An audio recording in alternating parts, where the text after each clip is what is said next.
Antes, porém, do doutor Gastão Reis fazer as suas considerações sobre o tema da doutora Júlia Bittencourt, o doutor Pedro Murta fará algumas considerações sobre o tema da palestra.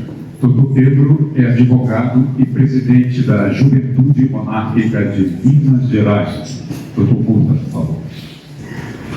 São Pedro, Imperial Mineral, na pessoa de quem cumprimento a todos os presentes.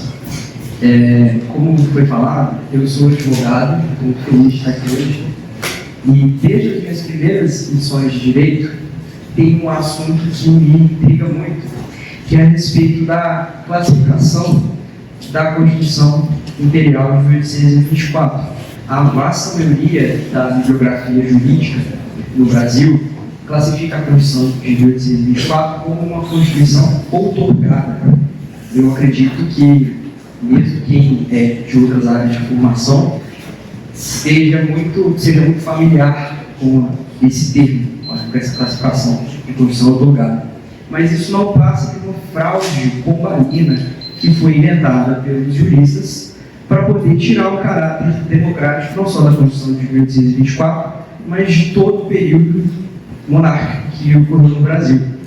Isso ocorre porque a Constituição de 1824, conforme o Luiz Felipe de Orleans de Bragança trouxe em suas obras, a Constituição de 1824 ela foi outorgada, seu texto foi de autoria do imperador, mas houve um referendo de paróquia nos países no qual os eleitores de paróquia puderam apreciar o texto elaborado pelo imperador, e esse texto foi aprovado. Portanto, é um equívoco muito grande classificar essa Constituição de outra forma. E é uma lástima que não exista nenhum jurista, que se diga sério, que tenha grandes obras publicadas que consiga encontrar. Na verdade, é só uma informação equivocada que é reproduzida e, enfim, eu acho isso absurdo. Porque se a gente voltar um pouco no que foi ali o contexto constitucional do Império, ele começa no reino de Portugal, Brasil e dos Algarves, onde foi criado aqui no Brasil, por iniciativa do Dom Pedro I, o Conselho dos Procuradores Gerais do Reino de Portugal, Brasil e Algarves, com relação às medidas que eram tomadas aqui no Brasil, mas que deveriam até então respeitar as autoridades de Lisboa.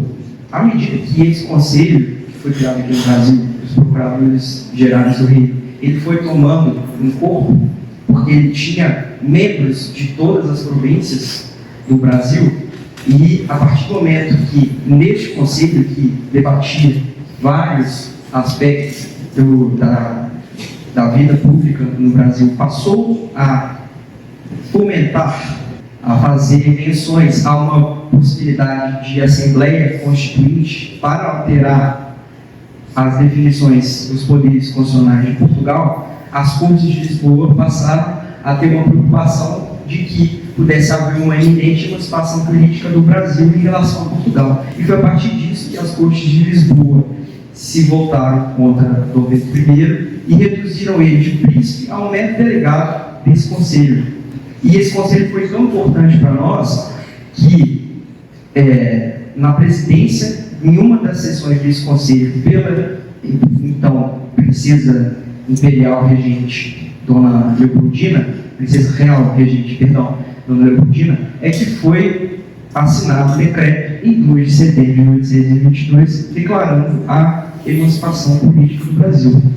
Então, é um grande equívoco falar que a Constituição de 1824 foi outorgada, que ela não tem um caráter democrático, porque antes mesmo do Brasil se tornar independente, o contexto constitucional do Brasil Império, ele já existia lá no Reino, e a origem dele foi através da participação popular. Eu acho que tem uma injustiça histórica muito grande a esse respeito, por isso eu não queria deixar de falar a respeito de hoje. Achei que foi um momento muito oportuno. Eu peço desculpas por tomar o tempo do Dr. Gastão, mas eu acredito que ele fará considerações mais